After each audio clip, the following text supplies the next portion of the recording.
in Earth time, 4 minutes. Well, hello and welcome back to the Shallow Proclamation. My name's Thomas, and I'm joined by Paul. And we're reacting to The Chase, which is the penultimate story of Series 2 of Classic Doctor Who. So very nearly finished the series. And we've been bringing these out thick and fast on the YouTube channel. We actually released 2 on the day that we're recording this, and it's partly so that we can get Series 2 out before the centenary comes out, because we know that there's going to be a lot of discussion around that, so it'd be a nice place to be. But yeah, do go back and check out our other reactions. We've really enjoyed this story so far. It's kind of a comical Dalek story, which some people aren't a fan of, but we really like. Yeah, I like it. I think it's been good fun. It's entertainment value. Absolutely. Thomas. Sorry. We're missing this. The one thing that's in every episode. Dun, dun, dun, dun, dun, dun, dun. Right, here we go. Right, where did we leave off? Sorry. Thomas. Well, we're down to 8 minutes now instead of 12. That's right. Oh yeah, Daleks in hot pursuit. Journey into terror. Oh, that looks a bit like the gateway to the Chamber of Secrets. There's a lot of production errors in this story, like people kind of crew in the background and all kinds of things. I love it. Can't the TARDIS just remain in the vortex? I guess not forever. Maybe not. For the purposes of this story, yeah. Is it going to be a vampire? Oh wow, it's kind of a Frankenstein monster thing. Well done for saying Frankenstein's monster. Yeah. Someone would have picked you up on that. Actually, I think you're fine. And of course, we know the Doctor met Mary Shelley. Yeah. So what's this then?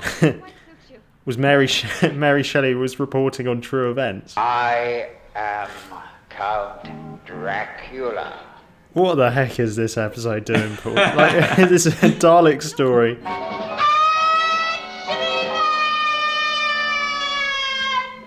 You'd absolutely wet yourself if that happened, wouldn't you, in real life? I just did. The one thing about this place, Doctor, it certainly stimulates the phagocytes. That could be a Doctor Who episode name, couldn't it? The stimulation of the phagocytes. Bob. Barb? Don't think I've ever heard the Doctor call her Barb. Daleks in a haunted house. Yeah, I quite like that, combining the alien with the gothic kind of feel. We better take another look down there. You're going to love the 70s. Nice. I am Count Dracula.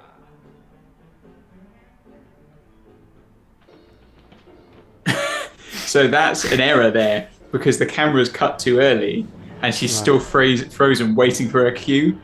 The TARDIS is gone. They've left Vicki behind.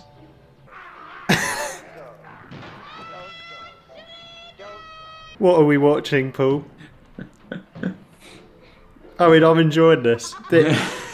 This is sort of taken out of context. It would feel quite similar to the Web Planet, but this is kind of being set up, and I feel like this understands what it is. I think this Dalek gets stuck in the door now. Or one of them does. Yeah, he's stuck. Yeah. I am convinced that that house was neither time nor space. We were lodged for a period in an area of human thought. And with the Daleks lodging No, too. I don't want to enter into any discussion with it. Oh. Have it your own way. I think there's a much simpler explanation.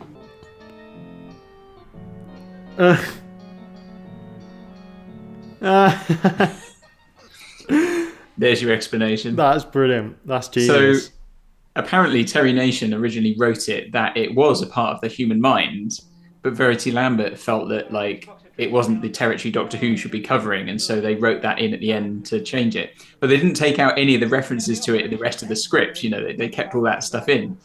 So I don't know. I think it would have worked as a recess of the human mind, but yeah, I mean, it raises all sorts of questions about do they remain physical? Does the TARDIS remain physical when it's How did the Daleks travelling? get into the human mind? Yeah. Yeah, but hey, I mean, it's Doctor Who, isn't it? You could do it, but I kind of like that. It has a bit of an anticlimactic.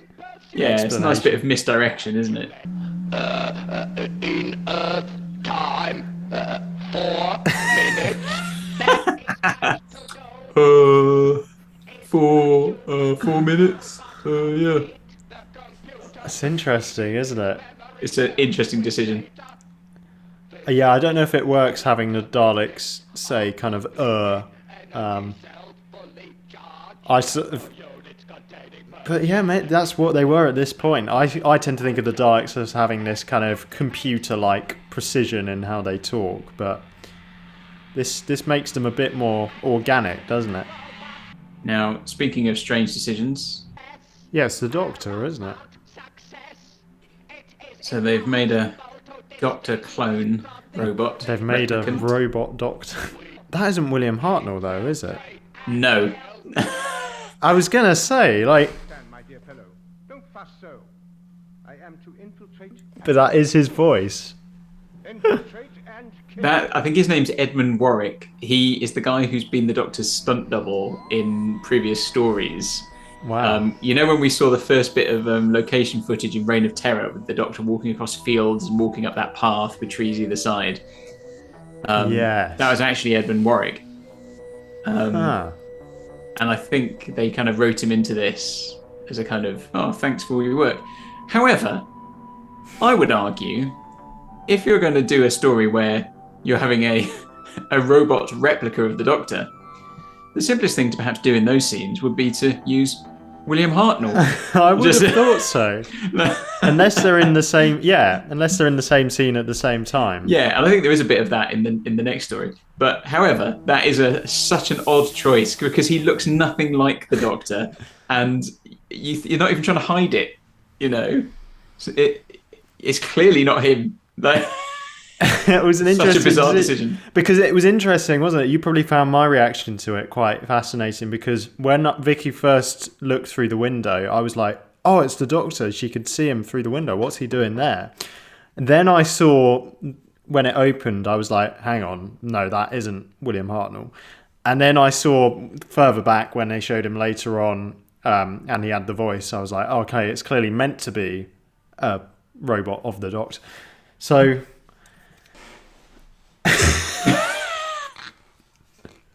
Yeah, I don't know what the thought process was on that, but yeah, it's a bizarre one. But I thought that concept was genius. I really loved the haunted house.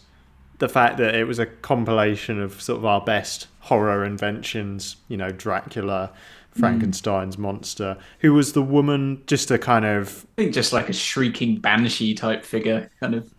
Yeah. I don't think it was anyone specific that I know of. Yeah, so to have that, to have Daleks in that, and then to the Doctor and Ian leave thinking, well, the Doctor's like, oh, we entered someone's mind, whereas Ian's like, there's probably a simpler explanation, and only we, the audience, get to see that actually it was just a fun fair. Yeah, that's true. They never know, do they? Yeah. But no, I mean, I can understand. Again, it's one of those things that you think you can see why people would look at this and they go, this is just silly nonsense. But the reality is, you're sitting through it, not having seen it before, and you're thinking, what's going on? Like, what's the explanation for this? And you're intrigued by it, and, it is a neat idea. And then the idea that the Doctor puts forward, if they're in the human mind, you go, oh, that's quite a nice idea. Even though it turns out not to be true, it's a neat bit of misdirection in the end, I think. And, the fact that they're just robots, kind of explains why they don't die, and the rather unusual kind of performances of kind of, I am Count Dracula and all that. Yes. So I like it. I think it works. And that kind of prefigures how there's then going to be a robot of the Doctor. Sure, yeah. Quite nice. And, the idea now with Vicki being left behind and being on board the Dalek TARDIS, that's a slightly different thing again. I like that. And now they've got to try and get her back, and Ian coming up with the idea to use the Dalek's time machine. Yeah. Yeah. Nice. Well, thanks for watching, everyone. Do give us a subscribe if you'd like to join us for the next, and stay tuned for end of series review. We'll do a live stream. Put your comments and questions for that in the comments for any of our videos, and we'll try and pick them up. If you have any questions that you want answered in the live stream, but do say they're for the live stream, so that we'll make a note of that. And then we'll have the centenary special. Exciting. Or is it? Goodbye. See ya.